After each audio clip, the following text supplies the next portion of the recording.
myself. So I'm sure my listeners will be too. So can we just get right into it? Is that cool? That's great. All right. So Amy, thank you so much for being here in the Mindful Impact podcast.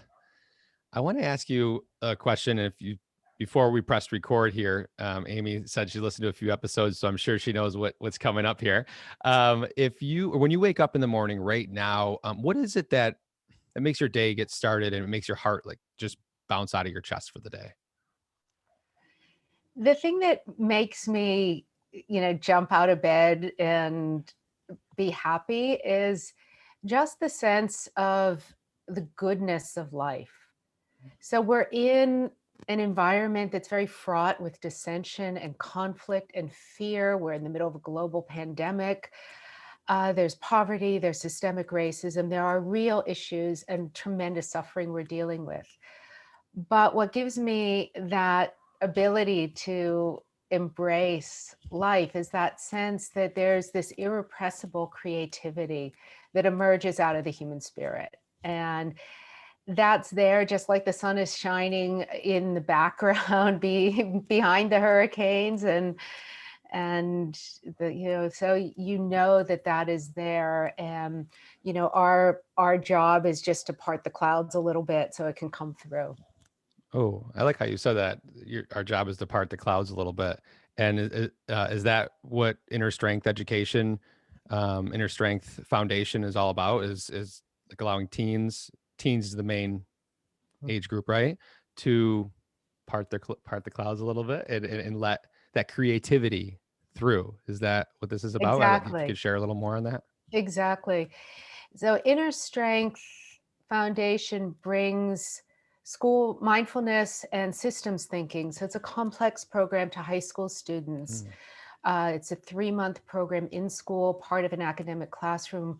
We've worked with over 15,000 youth in the 3-month program over the last 6 years. So it's a significant number of inner city teenagers and mostly teenagers of color. So they're dealing with tremendous barriers mm. to health, happiness, and success. What do you see as the number one barrier that you get every time, most times? The number one barrier of youth in general Yeah, during this of time, the or the ones of that my the yeah, population? your population, the inner city kids that you work with. What is it that, because and here's why I asked that, because even as I live in the suburbs, right? Pretty much an all white neighborhood to be straightforward. I mean, there's an Indian family, um and I try to get involved as much as I can in different things. So even if and read books on racism and different topics to educate myself, but you're on the front lines with the kids every day. So from somebody on the outside, what is it that is the core I guess struggle, like you use, that the kids are going through, and then how does this how does your inner strength education exactly flow into helping them with that? So the core problems kind of intermesh. Okay. A lot of it has to do with opportunity. So if you think about coming from a middle class white background, think about the kids you went to school with, stayed friends with, went to college with, and all of their connections all of a sudden open up a world of opportunity. If your kid wants to study something, oh, you probably know somebody in that field you can connect them with. There's just a level of access and opportunity that comes from moving in certain circles. Mm, And that's what privilege is. It's being a little bit ahead for no, that you didn't earn. It's just you're part of that. And mm, that's a world that when you grow up in intergenerational poverty and you experience the constant barriers of systemic racism that have been baked into the system for hundreds of years, the access that you have, the opportunity, the exposure that you have is just profoundly different. mm. It And that's through no fault of anyone's, of their own. What inner strength does is we really work with students to we're trauma sensitive. We understand the effects. Our instructors go through a lot of training on the effects of trauma on the brain, on the physiology, understanding um, how to note, anxiety that's related to trauma, to be sensitive and careful in the classroom. It's a big deal. Mindfulness isn't for everyone. I want to say that on your show because we all have different triggers. So you need to understand the power and um, yeah, the power of mindfulness and for good and to cause reactions. But what we do is we work with the students' innate creativity, their innate wholeness, their human capacity and potential. So we help them access that ability to draw from their own interest, creativity, curiosity, and then they discover tools and ways to support themselves and strengthen themselves. So what I wanted to do is kind of set the background up before I got into specific questions, because I think when as you say this, Amy, one of the most toxic statements that I used to use, like even talking to people, um, is that you have a choice. Either you make a good choice or a bad choice in a situation. You either choose to do this, you either choose to do that. Life's about choices. Until I became more mindful and actually took a step back, you actually just said it. Some people don't have the same choices as I have, right? Or somebody else has. And somebody else might have even better choices than I do and options in certain scenarios, or don't even know or aren't even educated enough. So I wanted to, I'm glad you brought that up because I've never talked about that specific statement. And it really has shifted my perspective when someone says it's just a choice, just choose, right? But some people don't have even the option. And that's what you're kind of saying when you talk about that, right? Exactly. Uh, Exactly. so I actually, if I was someone that was going to create an educational system or a whole new class or school, this is you're what you have and what you're doing is exactly what I would do. So how did you? I'm curious how the schools even allowed you to come in and say, okay, yeah, sure, come do this mindfulness class. They need it, or sure, it's always seems like it's kind of really tough to get into like that, right? Yeah, it can be, but I think also during the pandemic, now there are more opportunities. So I Ah, do encourage people who are interested and passionate about this to pursue it. I think there's a moment in culture. I come from a meditation background. okay. I started practicing meditation in 1978 when I was a sophomore in high school. And it was the 70s and life stunk and it was post Watergate. We didn't trust anybody. The 60s failed. And, it was not a happy time. And so I was looking for something. Oh, I found books. I had a friend whose brothers were in the Peace Corps, so they didn't go to Vietnam and they'd been in Thailand and they'd done some silent meditation retreats. So they came back and we used to go to her blacklight room on the third floor and turn off the lights and oh, have get all real the deep anti in the black light, yeah. and have all the Cool. anti-war slogans and fluorescent paint and read our books and try to meditate. And Wow. that's when I started. I went to college for and did an independent major in political science, regional development, educational theory, trying to figure out how to build the structures of culture that empower us, which is what the founding fathers Mm. did. They looked around, they said, how can we create a system that supports human happiness? And that didn't mean superficial happiness, it meant actualization and fulfillment. So I went to a very good school. My professors were great, but they weren't wise. So in 1983, I went to Asia. I had my 21st birthday right after my first 10-day retreat. I did retreats and teachings with the Dalai Lama, with other very well known teachers for 4 years.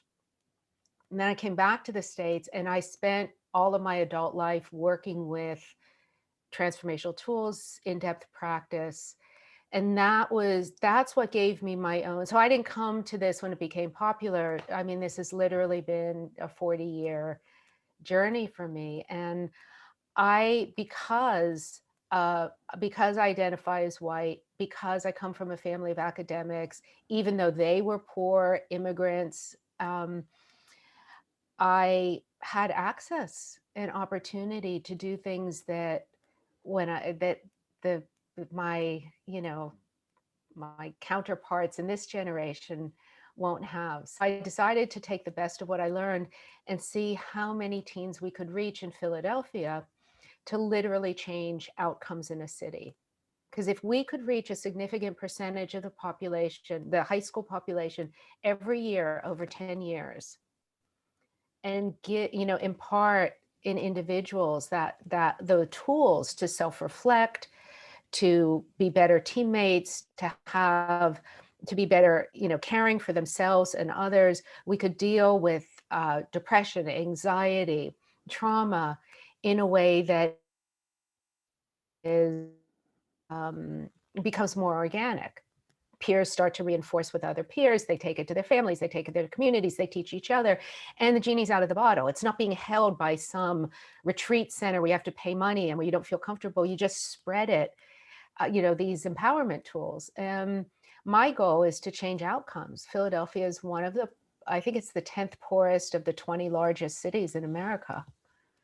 So you've got to do things that can just spread and empower from within, and that people can innovate on their own and use on their own. Yeah.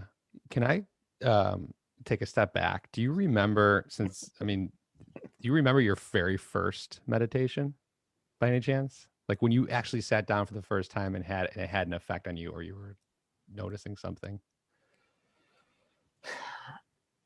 I don't remember I can remember some firsts, Okay. sort of, but I remember my very first meditation where something really happened, where I thought, there is another dimension of awareness that has been hidden behind the clouds that I was not aware of. And once I saw that, it was like you can never go back again.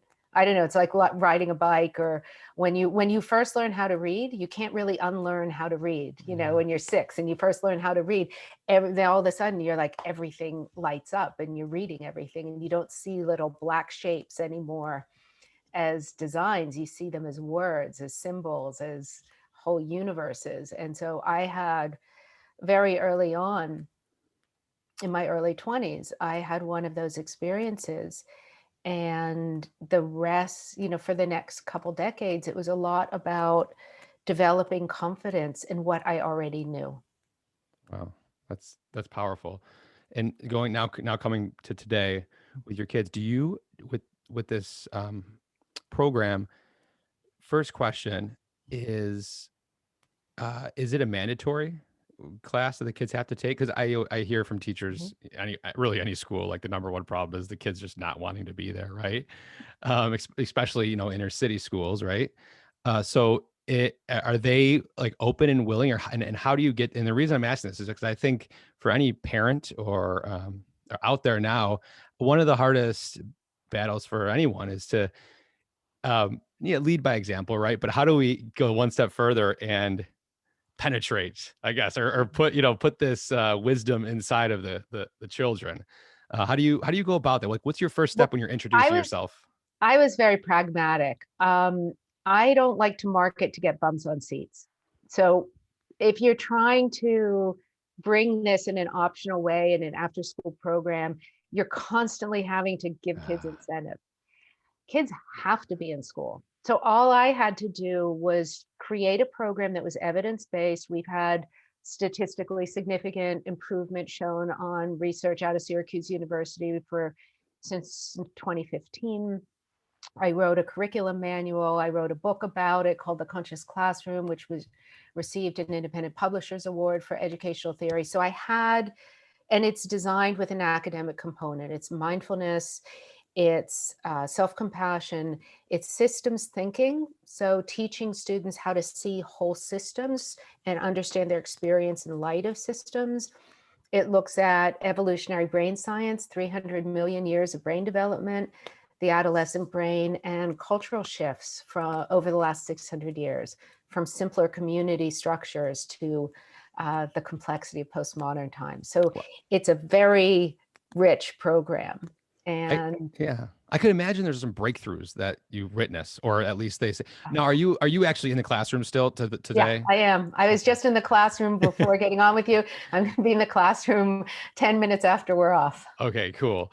So would you like, do you see aha moments, light bulbs go off? What Oh kind my of, God. I'm curious, because that's got to keep you going and keep you motivated. Oh my God.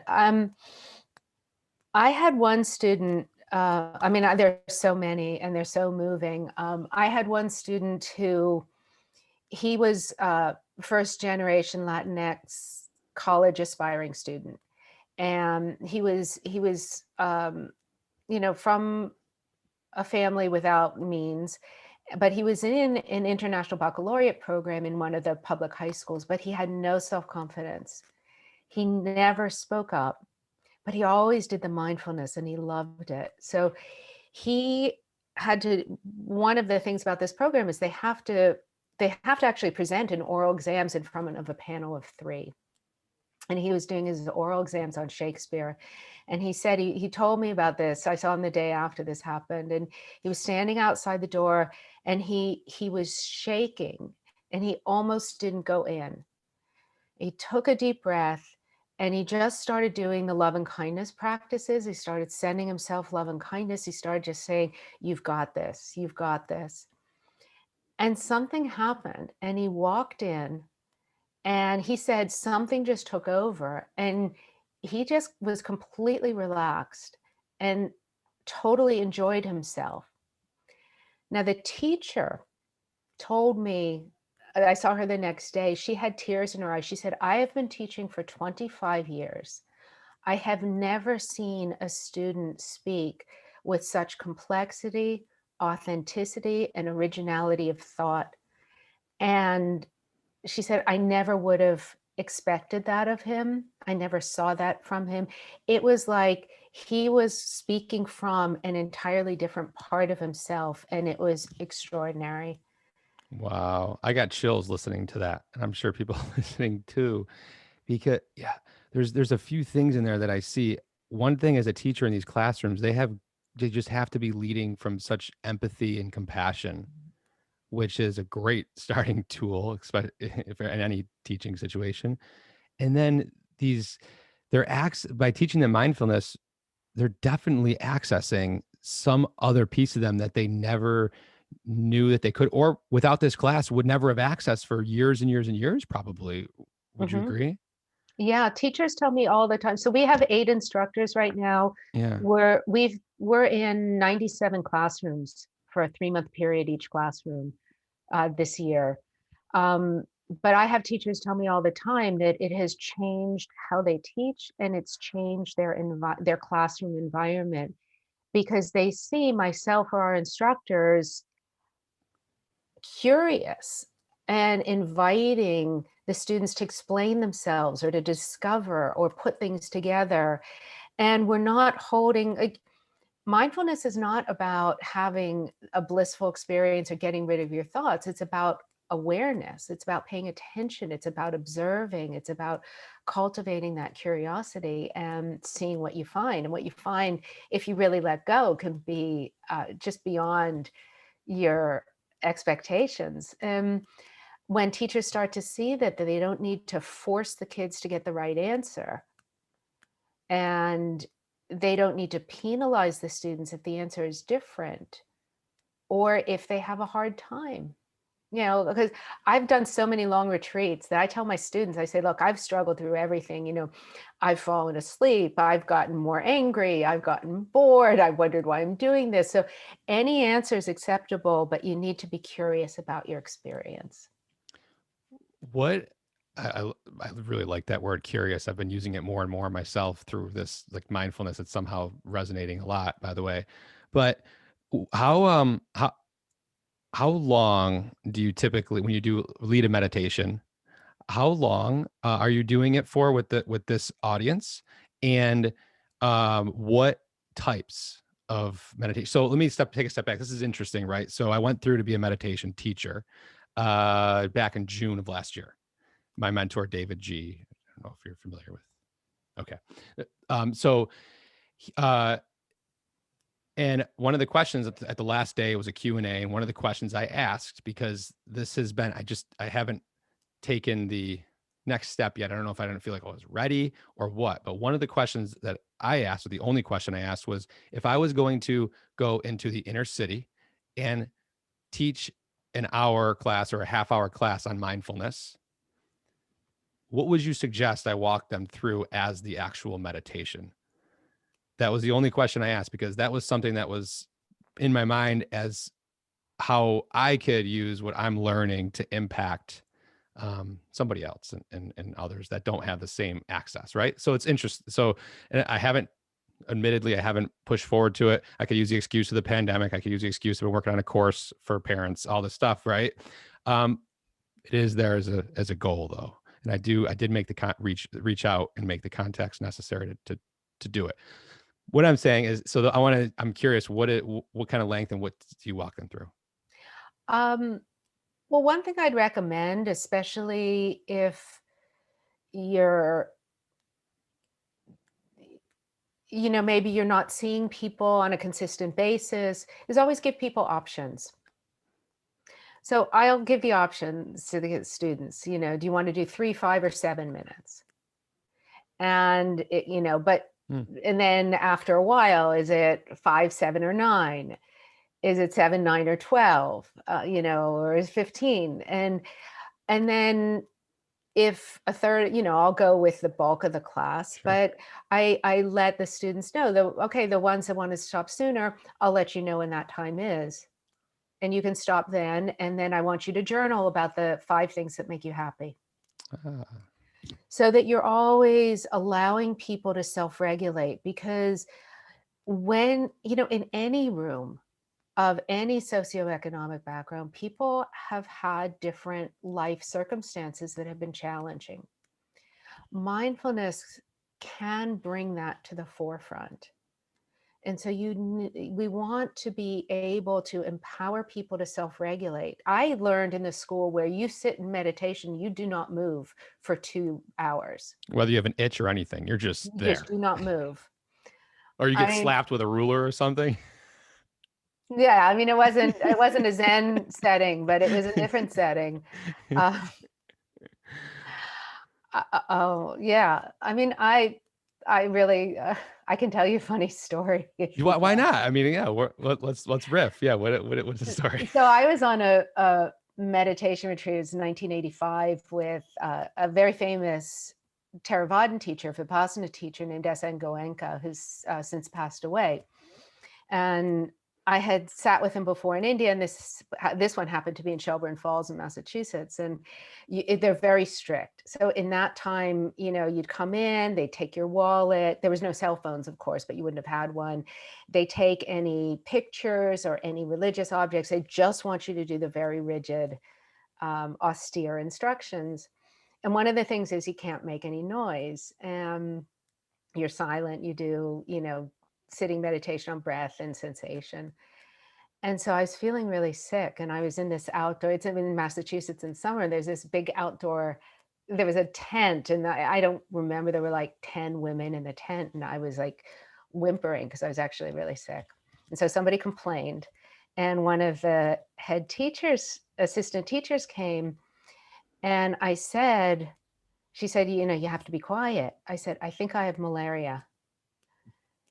And she said, oh, I've seen so many things. I've done so many retreats. This is very powerful. People have, in Sanskrit, they call it samskaras, these karmic imprints, and they'll get body sensations and all kinds of things happen. I said, no, I think I have malaria, because I'd had malaria before in India, so I knew what it felt like. Oh. And she was really tough, and she kept telling me, no, this is just a process of meditation, and you really have to stick with the practice. And I said, no, I really think I have malaria. And for one of the other assistant teachers happened to be a medical doctor. So he drew blood and he sent it to UMass Medical Center. And sure enough, I had malaria. Mm. which is a fever of 105 degrees and shaking in the bones. It's like the old, Impossible to sit still and not make noise. yeah, it is what it is, and it's a very unique feeling. And if you've ever read those stories of adventurers in Africa or at sea and they have malaria, they always describe this shaking in the bones. But my point is that anyone could be, in Western Massachusetts, who gets malaria? Well, somebody who's in India who still had it in malaria, had it in India and has it in their bloodstream. Mm. But you have to respect the experience of your participants, so that if trauma emerges, if anxiety emerges, if physical responses emerge, don't assume that it's resistance or you know kind of rebellion against the practice. Maybe that's just the individual's positive ego defense mechanisms, to quote George Valiant, saying this is not a good place to go, this is not a safe place to go. And then as a sensitive trauma informed meditation teacher, you need to really watch for that and allow people to discover on their own pace and unfold in their own time. What did you say? Positive. What statement was Ego that? defense mechanisms. Can you just elaborate on that a little bit more?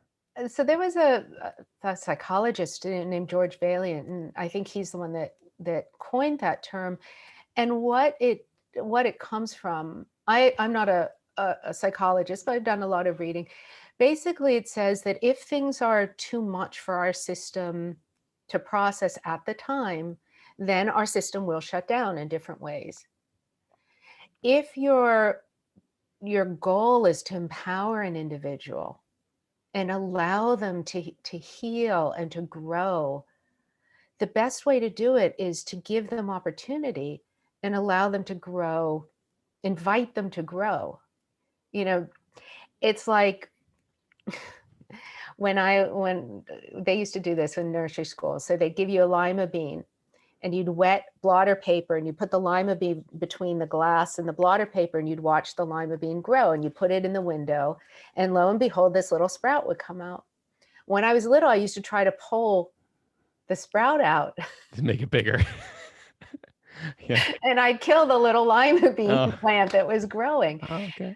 It's the same thing with us as human beings. We want to, as teachers, offer our tools, offer our sun, offer our warmth, offer our safety, offer our encouragement, but we don't want to pull that little lima bean sprout. We can really do damage. Yeah, that's a And great way to put it. That really paints the picture. So now these kids, what do you see as an impact in their other studies after this classroom? well, you see students being able to focus, you see them being able to let go, especially let go of negative thoughts. They really learn how to practice kindness in their thoughts. So they're able to believe in their own potential. They're able to focus. They don't get so mad. They don't get in trouble as much with their friends. So I'll have a girl, I had one girl, she told me, she said, my boyfriend broke up with me over the weekend and I was so mad. I was ready to text him, all kinds of things. And I just went up to my bed. I sat on my bed. I did my mindful breathing. And then I got up and I said, you know what? I don't need to say anything to him. She was done. And she was so victorious. She was just, okay, I won this one. Where were you? Where were you for me back in the day in these situations? That'd be so powerful. Like that's so great. Oh man. Do you guys have any studies that show that students who go through this class have their grades increase? Or I know you see these other things. I was just curious if you had any tangible. Um, We have studies on self-regulation, which is an indicator for academic success and long-term success and being able to stay focused on goals. So mhm. we show statistically significant improvement on self-regulation using the ASRI measure, it's an Okay. adolescent self-regulatory index. We show improvement on self-compassion using the NEF self-compassion scale for your listeners who are familiar with that. which means being able to care for self and others, which is also, a big indicator of ability to hold off negative mind states, depression, anxiety, those triggers that cause more severe mental health issues. And we show we this is a new scale, but we're showing some interesting results this year on it's similar to student success orientation, but it's about one's positivity and perseverance. So when we feel that there's possibility in life, we feel Mhm. more optimistic, then students are more inclined to make effort and to learn and to excel.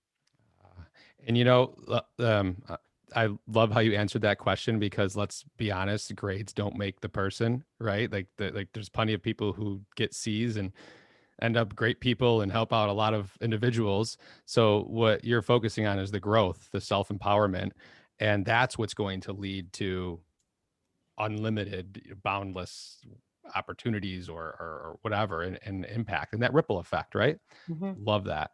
Um, where why why aren't you in every school yet? So what especially inner city schools, right? So are you planning on spreading, is there a course that a teacher could take to help implement some of this in their city schools or any school?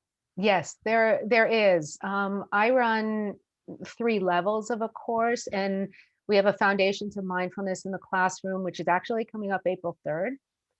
So you can find that on the innerstrengthfoundation.net website. There's also a free self-care course for educators that I'm running, which you can access there too. And I invite all all the teachers who are burnt out and stressed and frustrated with COVID and don't have time for anything to do this because it's really worth it. We're going to do a 5-day masterclass on self-care for educators, which will be fun. Wow. I have Um, to I have to put you in touch with, there's a guy here in Rochester that has a really popular podcast for teachers, specifically Great. for teachers. Um, he was going to be on mine. We just never connected in the summer, maybe. But uh, I'll reach out to him and introduce you because you have to be on there, and because he has a big following, and it's all teachers, so it'd be perfect for this. This conscious classroom book that is the IPPY award winner. There it is, right there. Mhm. I didn't have time to grab it, and I like to always, not always, but I like to most of the time go through and at Yeah, least sift through the book. You scheduled so quickly, I wasn't able to I'll shift send here. you a copy. My pleasure.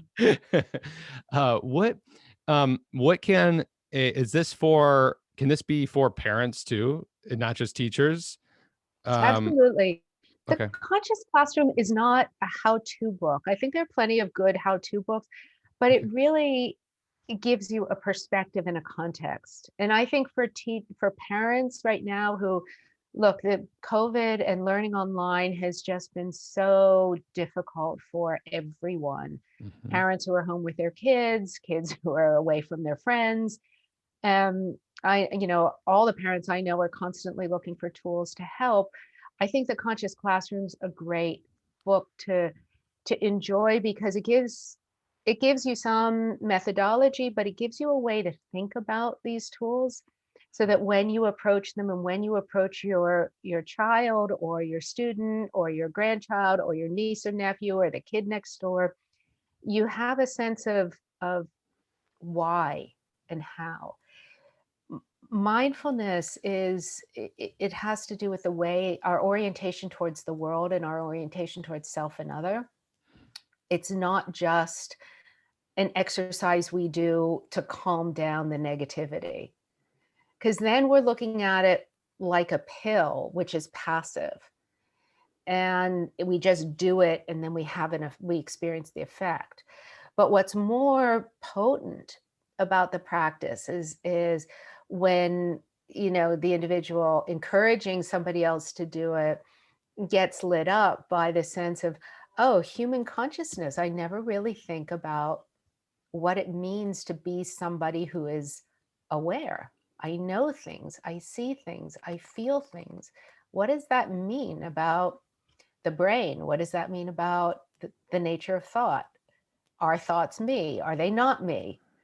All of those unanswerable questions that have like stimulated philosophers since the beginning is, students and especially teenagers love to answer those questions. That's the age.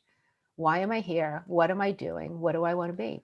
That's that's where it's really powerful for me looking speaking with you, because once I for me myself, it was about 2.5 years ago when I actually, what statement did you use, opened the, or just cracked my head open and finally became aware. My David G, my mentor, likes to say it's cultivating our ability to witness. So learning how to witness, aware, right? And so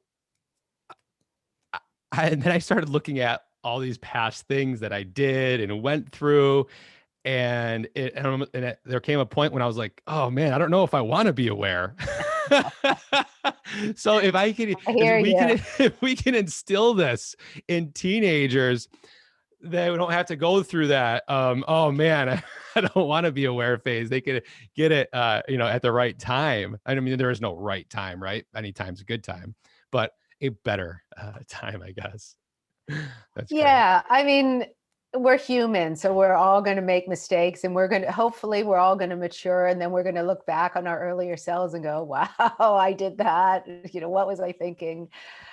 And that's all part of life. But what the students are going to get when they get it when they're younger is they're going to have this framework to understand that we go through developmental stages. We're also influenced by our environment. So the fact that we now have cell phones and we can access, any information anywhere, and we're never choiceless about what to do is hard. Yeah.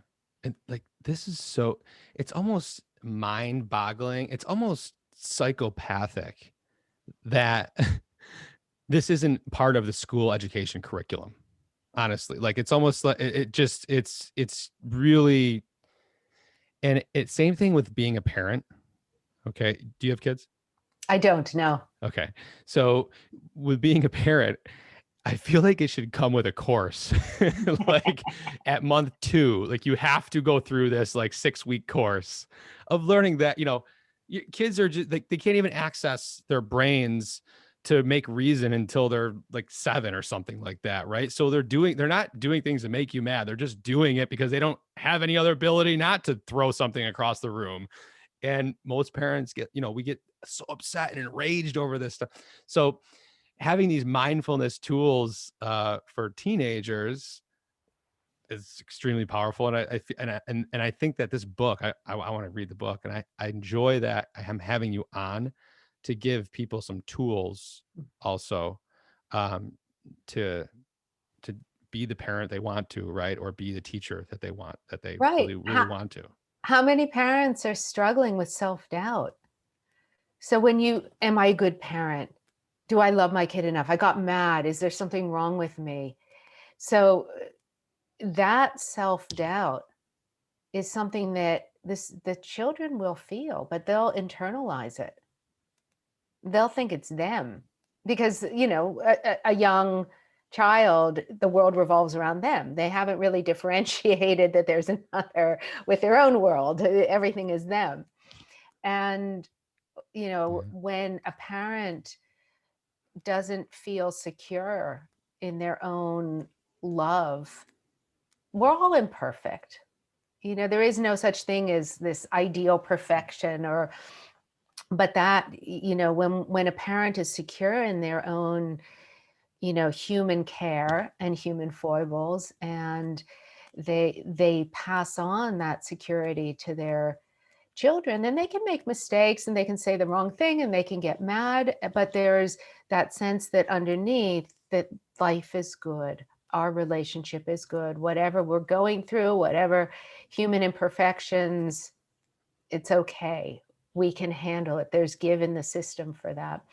And that's where a good practice of mindfulness can really help parents to let go of some externalized voice of criticism and self-doubt that undermines their own love for their child and their own you know, celebration of their child's growth and quirky things they do, and how the personality of one child is different than the other, and how that was kind of apparent week one in the, right after the hospital. And you're like, you are like that at 7 days and now you're 16. I saw that.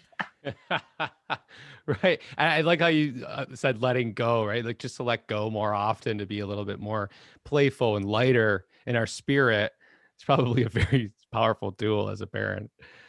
Oh, you, where does your practice, you said mindfulness, and I'm not sure if you're substituting mindfulness and meditation kind of back and forth, but what does your mindfulness or meditation practice look like today? So, yes, I mean, personally, I substitute them back and forth. I know that they're different and I understand the differences. Being in a public school setting, it's now more okay to use the word meditation, but in general, I've tried to wean myself out of that just so that we stay in the secular world and then people can interpret mindfulness however they want. Yeah, But I because do. sometimes people see it as like a kid who might just immediately think it's weird or this meditate. Yeah, so I completely understand where you're coming Or from there. parents, who are committed to a different religious path will find it, crosses boundaries. So in the Mm-hmm. public school setting, you never want to cross those boundaries I or see. put a student at odds with their parents. So, I see. so I do stay very secular and neuroscience based in the classroom. But I meditate. I meditate every day, and I also contemplate. I write, and I write about the experience of non-duality and the experience of Cool. consciousness and the experience of different qualities. I do a lot. I'll write commentary on other people's works. I'm currently working on a book about Teilhard de Chardin, who's a beautiful. He was a paleontologist, a world-renowned paleontologist, but he was also a Jesuit priest and a medic in World War One, and he had a whole awakening to an evolutionary sense of our inner development and the development of love in the world. And he had this. He's the one that coined the term the omega point, where the omega point is this perfection in the future that is also perfectly manifest in the present. So we're always being pulled by this tractor beam towards higher orders of love and integration. And yet, because he was Christian, I'm not a Christian, but he speaks in those Christian terms that perfection is a divine milieu. It's a divine container that's perfectly whole in the present and always perfecting. So it's really an interesting.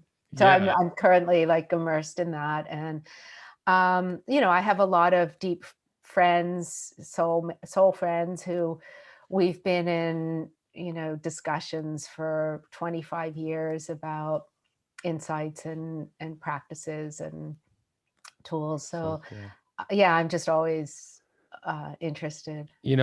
As you say that, Amy, for people listening to this, I mean, you said, what was it? I think you said 1978 is when you started, your spiritual journey or whatever we want to call it, and it's continuing.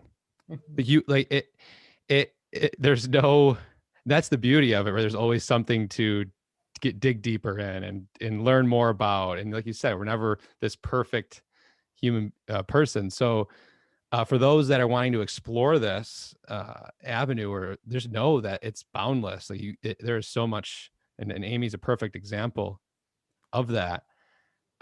So I want to say thank you for the listeners that have been on the journey with me for this long, and my guests and listening, because it goes on forever. Um, so your actual, well, let me ask you what your goal is for, let's say, are you trying to get on, are you right now reaching out to several podcasts to possibly get on? What is your ultimate goal with that? I am. I feel like um, I have a lot to share, and I'd love to plant as many seeds as I can. Um, so that, yes, I'm definitely available for speaking or for coaching schools or districts that want to figure out how to do this.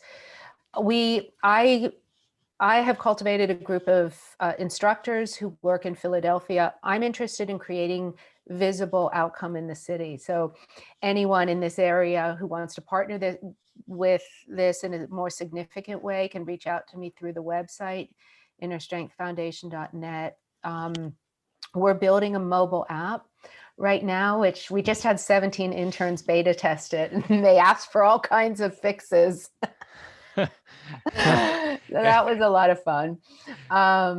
They were 16-year-olds from Yeah, I was gonna our say you hit the right classes. age group, right? Yeah, Testing it. So we that's, took them from our classes, and yeah. they were very rigorous. And Wow. you know, so we're also looking for tech partners, because this will follow the curriculum and be. It's not an alternative to Headspace. I mean, Andy Puddicombe's done a beautiful job, and he's got a great background, and he's extraordinary. But this is more um, to really support those students who are in school and also want to go through a more um, more of a path. So we're building the mobile app, and that will expand beyond the schools. And then I also do the teacher training for those who want to bring this methodology, the inner strength methodology, which, as I said, includes systems thinking, into their school.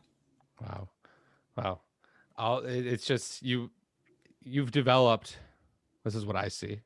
You've developed such a self-love, energetic like field around you through all these years of practice and learning, that you're able to just give so much at this point, and wanting to spread that ripple effect. And it's just so powerful to watch and listen to. It makes my mind go, okay, who can I introduce her to? Where can Thank I put you? You know what I mean? Like, and so it's planting those seeds without without pulling it out, right? That's the important part. Like the Bhagavad Gita, right? We aren't entitled to the fruits of our labor, right? If we're constantly focusing on the results, we're gonna find pain and suffering. He says something like that. So just planting those seeds like you are, I think is brilliant. you. So let me ask you this question. Well, before I ask you my wrap up question, is there anything else that we taught today that you had an intention of speaking about that we didn't? Like you just said, I really want to encourage everyone to just be curious. Don't feel like you have to do the MBSR 8-week mindfulness course or wait. And don't feel like during the pandemic you should be forcing yourself to do, this long practice that or just start noticing, start experimenting, allow yourself to enjoy the things that you're already doing that nourish yourself, because the more we become aware or mindful of those things that nourish ourselves, the more we do them, the more we're attracted to them. So just start paying attention to the positive. We have so much negativity around us. It's going to be there. It doesn't mean not being critical and discerning when it's appropriate, but pay attention to the positive. Allow that to fuel you, and let that open the next door, and lead you to the next mindful or meditation experiment that you want to do, the next author or teacher you want to explore. And just you know let that be, kind of an internal compulsion or passion, rather than this thing that you have to do because you're anxious. It's not a very fun way to practice. That's true. We want to be comfortable and fun with it. That's for sure. Otherwise, we won't keep doing it, right? Uh, as you were saying that, there was something in there that I wanted to ask you, and then I kept listening and listening, and poof, it went away. So just give me like 30 seconds to see if I can bring that up. Um, Reminding us, because I wanted to definitely touch on it. Can't remember. Dang it. Oh well. Okay. You can Sometimes that add it to happens. the show notes. Yeah, I can add to the show notes, because sometimes that happens, and someone will be in their thought while I'm listening, and I'll be like, oh, I have such a curious question I have to ask for people listening, and then it just goes away as the person keeps finishing their thought. So anyway, that just happened to me just now. And that's okay. We're just gonna let it be, right? It's okay. If you could go back and tell your 18-year-old self anything and they would listen, what would you let them, and it's almost probably very similar to what you said, but what would you tell your 18-year-old self? Trust yourself. Trust yourself. Don't doubt. You know, it doesn't, explore and learn from other people, but really let yourself sink down to know what you know and to know what you care about, and be okay with that. Hmm. Thank you. Thank you.